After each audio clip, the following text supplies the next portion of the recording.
The following is a special presentation of Tony Kurre Radio.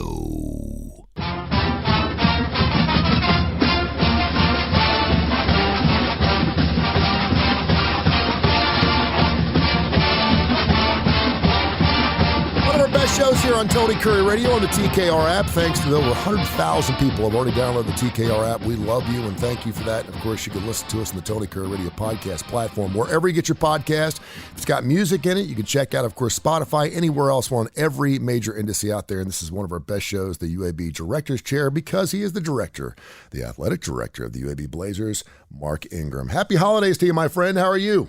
I'm great, Tony. Happy holidays to you as well. Thank you very much. And depending on when people are listening to the show, we're going to talk about some Thanksgiving. We'll talk about some Christmas stuff. I've got some Rock and Roll Hall of Fame. We always sprinkle a little rock and roll for you because I know you love your classic rock. But let's get into this Lane Kiffin talk. Now, again, depending on when you're listening to the show, he may have already pulled the trigger. But we're recording here on the Wednesday before Thanksgiving. As of yesterday, he met with his players and said, everything you're hearing is a rumor. I know nothing about it. I've accepted no job. I haven't even thought about it. I'm thinking about the next game. This is really interesting because we heard Tommy Tuberville talk about the Pine Box. We talk about Nick Saban, when he's on, ask me one more time, I'm not leaving Miami. And we know that there's talks going on. Now, Lane may not be in direct talks. It's going through his agent. But when you hear him say, there have been numerous outlets that have had breaking news as recent as Monday saying that after the Egg Bowl, he will accept the Auburn job. What's your take on a coach that meets with his players and says, listen, I don't know what they're talking about?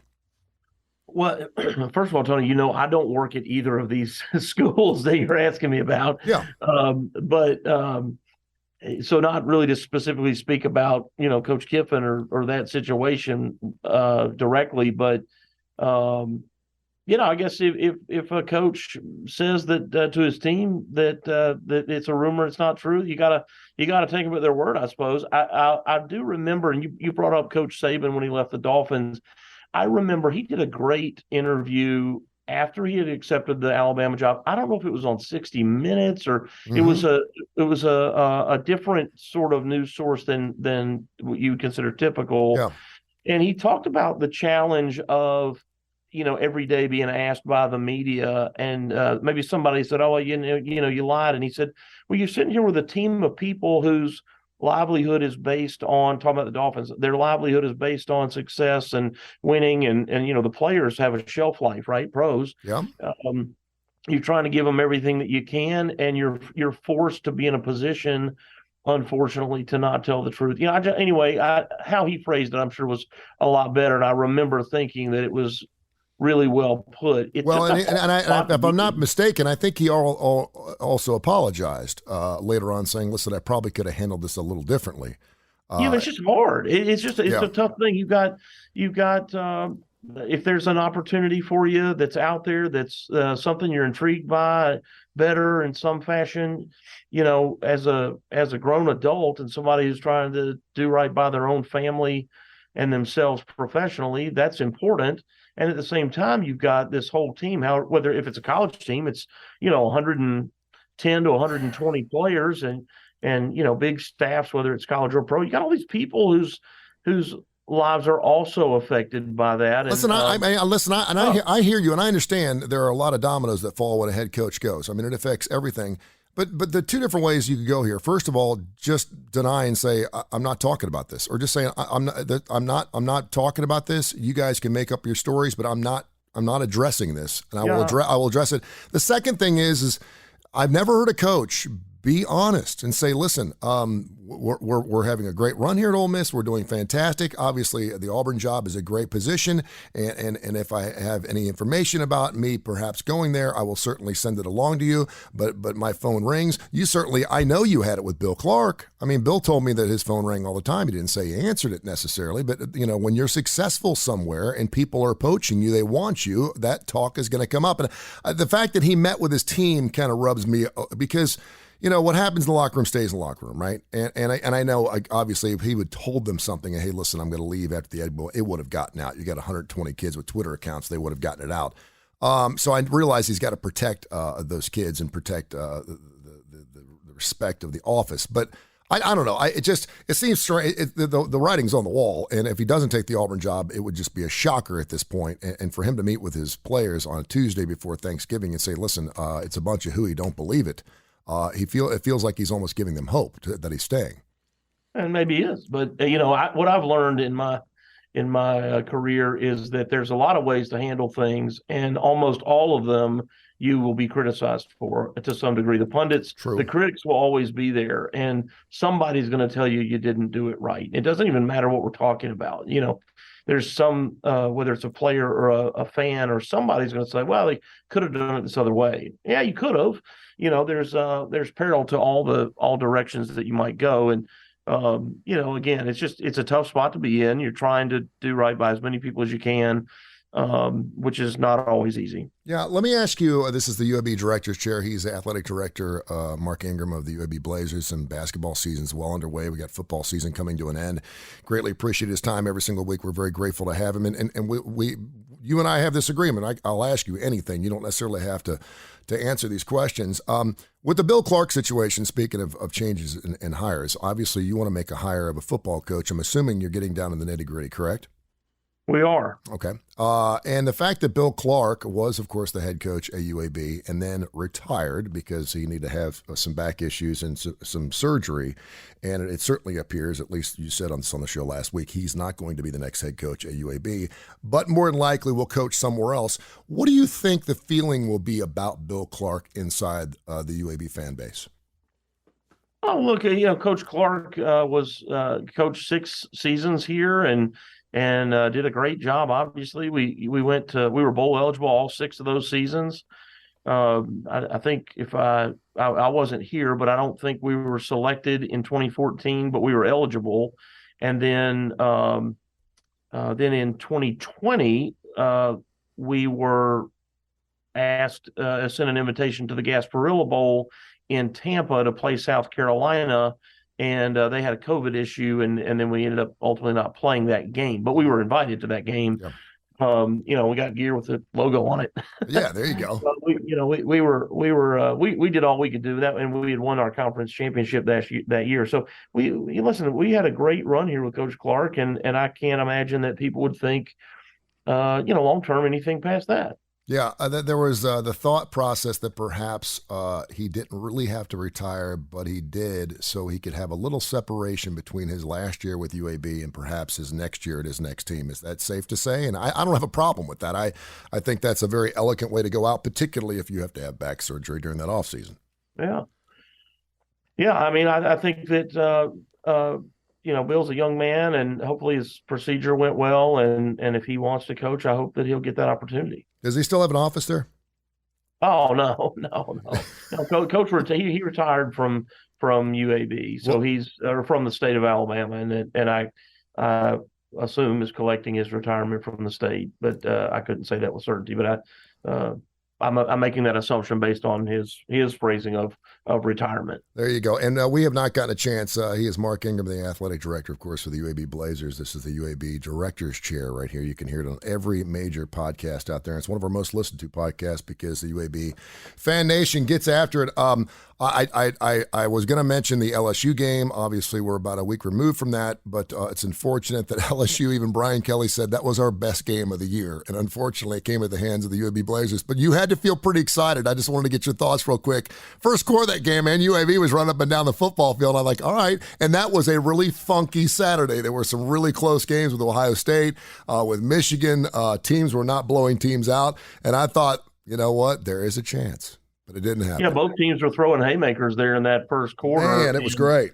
Yeah, we looked really good, and but so did they. But over time, they became the number 6 team in the country or whatever they are in the latest poll. And they're really talented and showed that. But I was proud of our guys for giving what they had and for really.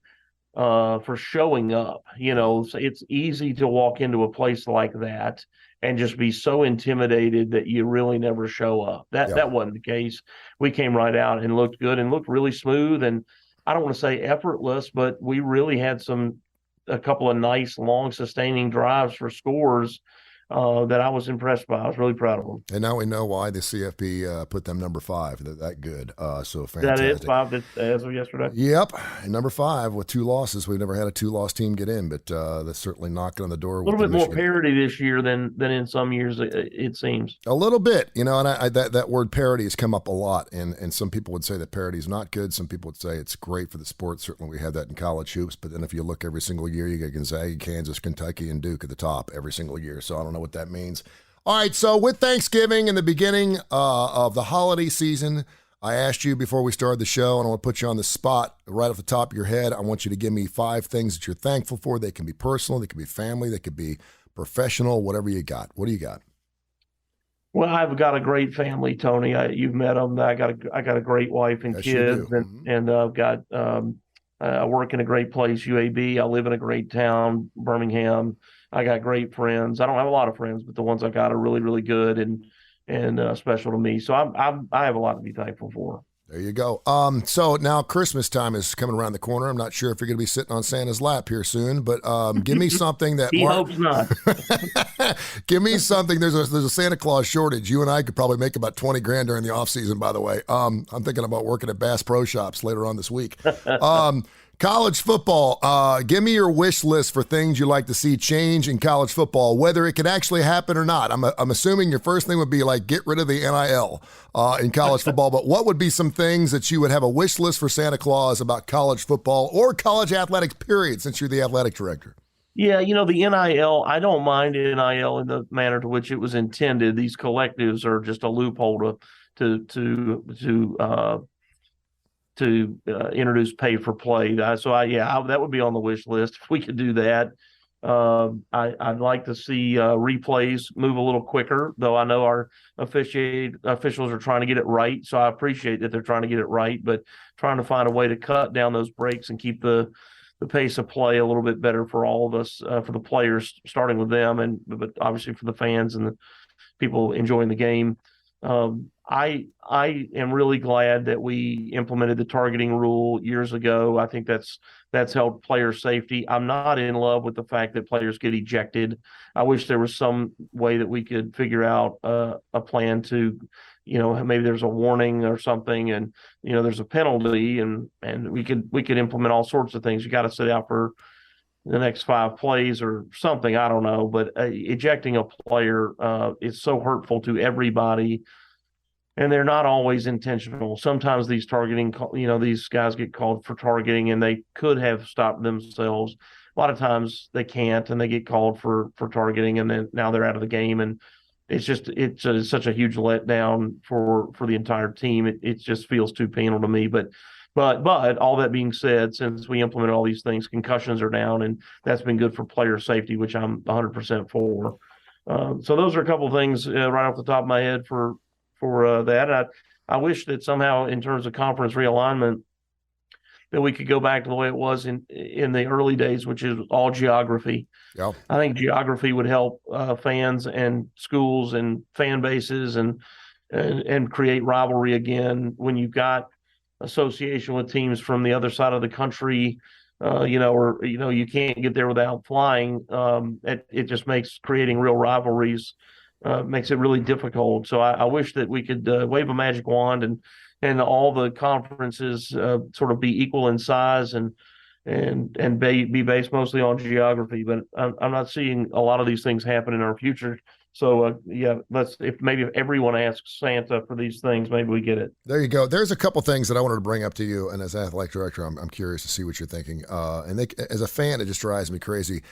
The 1 second timeout before field goal kicks drives me absolutely crazy. I don't know if it works. Aldo Greco, who of course played for Auburn and played for the Tennessee Titans, Houston Oilers, used to tell me that it would freeze him more when they didn't call a timeout because he was expecting a timeout and it didn't happen.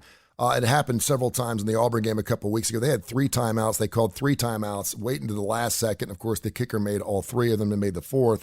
That drives me crazy. The other thing is on instant replays, and you mentioned sometimes it takes a little longer than we care to discuss.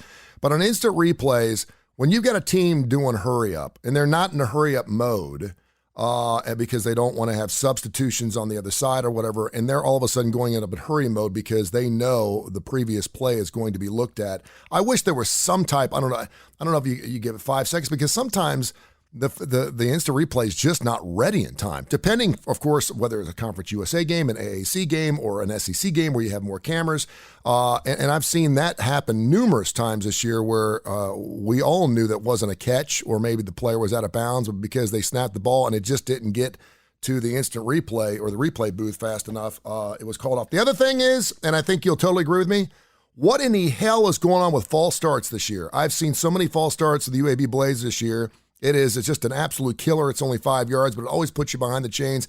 But not just UAB, with everybody this year. Is that because of different and new manipulative, if you will, or what kind of formations we're doing on offense? Why are there so many false starts? It is the new blocking in the back penalty for me.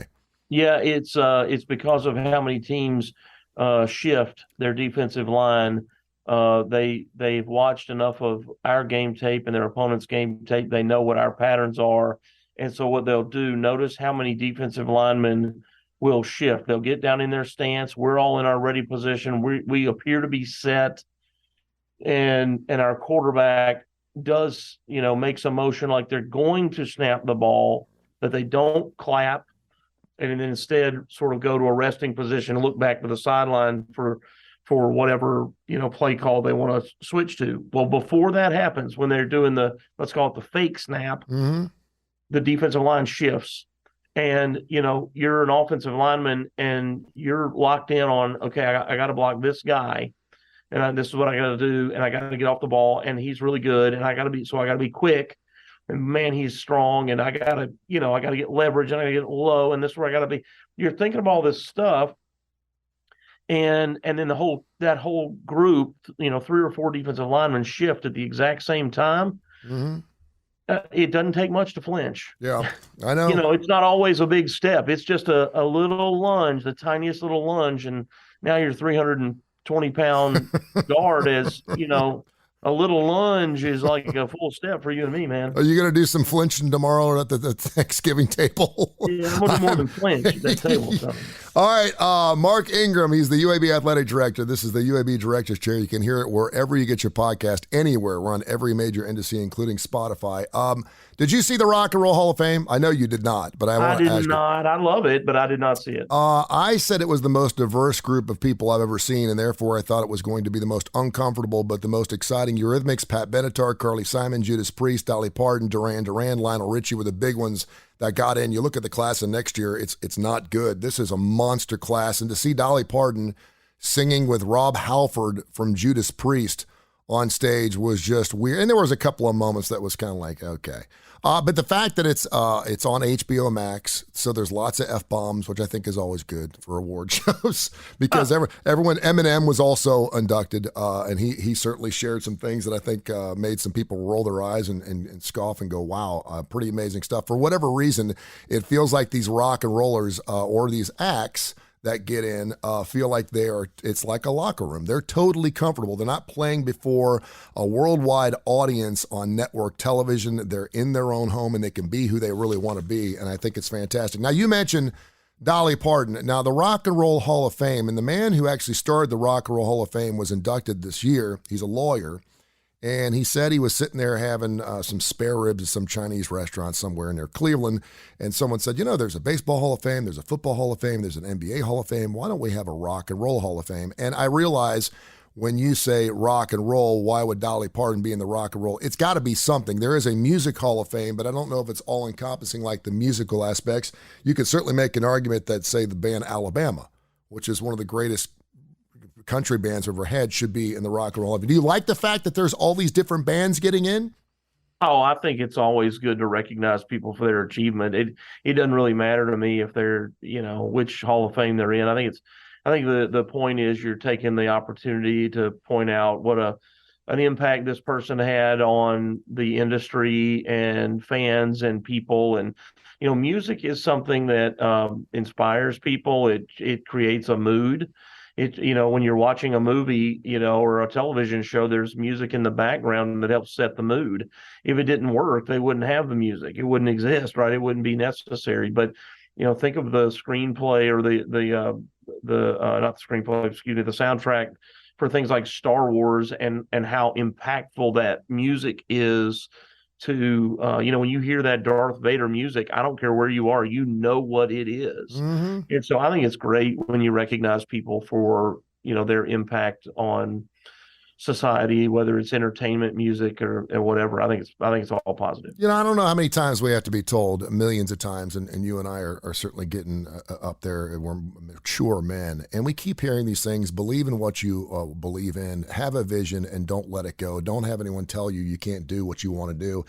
And every single story. I mean, Dolly Parton lived in a 2-room house with no running water, and she's written 110 chart-topping songs, which is just like it just makes your mind blow up. Lionel Richie was sitting there outside a club one night and had his saxophone with him. Who the hell takes a saxophone to a club? And they had some Star Search going on with this band called the Commodores, and he said, "Do you mind if I try to play with you?" And next thing you know, he's the lead singer of the Commodores. I mean, it's the stories just go on and on and on. It's just amazing. You never hear the story of the guy who is self-made. He's privileged. He's got money. He's just buying bands and creating this music. Maybe you do. Maybe it's a Richard Branson type of thing. But for the most part, man, you just hear these stories about being in the right place, the right time, and then you realize, as you get to be our age, there are no coincidences in life, are there? It just you make your own breaks by getting out, engaging, and networking with people and taking chances. Yeah, and I think a lot of musicians and artists in general, comedians are this way. They're inspired by hardship. Yep. And they write about that hardship, and they what the part that I find amazing is their ability. It's like, when did you grew up homeless or without wherever you grew up? How did you learn how to play an instrument? Where did that come from? That's what amazes me. Mm-hmm. But their songwriting in terms of lyrics and music and the stories they tell so frequently comes from those hardships, which I just think is incredible. They think with a different part of their brain than I do. And, Dolly Parton grew up in a town called Sevierville, Tennessee, Mm-hmm. which is where my college roommate is from. And it is a tiny little place. Yeah, it is. People think of that sort of Gatlinburg area as this Pigeon Forge, like it's one big place. Sevierville, you pass through to get there. You don't, most people don't know they passed through it. And it's small today. I can only imagine what it was like, when she grew up. It was a little bitty place. So, people that are determined, strong will is hard to stop. There is no doubt. Hey, Mark, I'm thankful for you, man. Thank you so much for the show today. Thankful for you too, brother. Appreciate you, man. Let's catch up next week. Will we have a hire by next week? Yeah, well, we sure hope to. Okay. The process is definitely heated up. Okay. Over the last few days, and as the season grows to an end, and my job is to make sure that we find the very best person to lead us forward in a new era with the American Athletic Conference, and so I've pledged to my staff and our university and our fans that I'm going to turn over every stone that I can. And the easy thing to do would just be to stop and just pick whatever we've got, right? Yeah, sure. Pick anybody that's interested, whether it's the interim Coach Vincent or somebody else that we've already talked to. The easy thing would be to say, well, they're good enough, and we could just stop because aren't I tired of talking to people? Well, yeah, I've talked to a lot of people, but that's my job, right? Yeah. And so I will continue that for our players, for our fans, for the university is to turn over every stone and make sure we feel like we've got, a dynamic leader that can take us into the next era of UAB football. I bet we have something to talk about next week. Thank you, my friend. Happy Thanksgiving to you. We'll talk to you next week. All right, brother. Happy Thanksgiving. This has been a special presentation of Tony Curry Radio.